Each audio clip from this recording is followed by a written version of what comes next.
Hi, welcome to IDS City Hotel. In this video, we are going to demonstrate to you about the hotel check-in process. So I, Shane Salvador, will be the receptionist, and I, Pauline Diego Logo, will be a guest.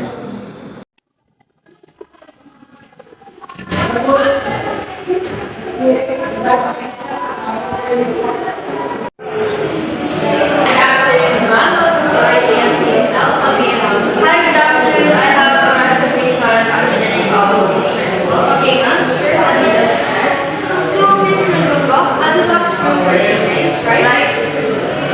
So, could you please sign the payment receipt so that we can confirm the payment?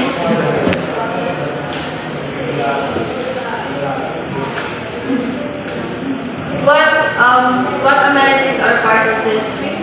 So, aside from a complimentary breakfast, you have an access to minibar place in your room.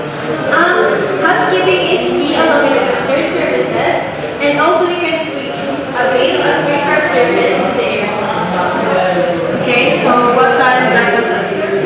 Complimentary breakfast is served in the lobby between 8 and 10 a.m.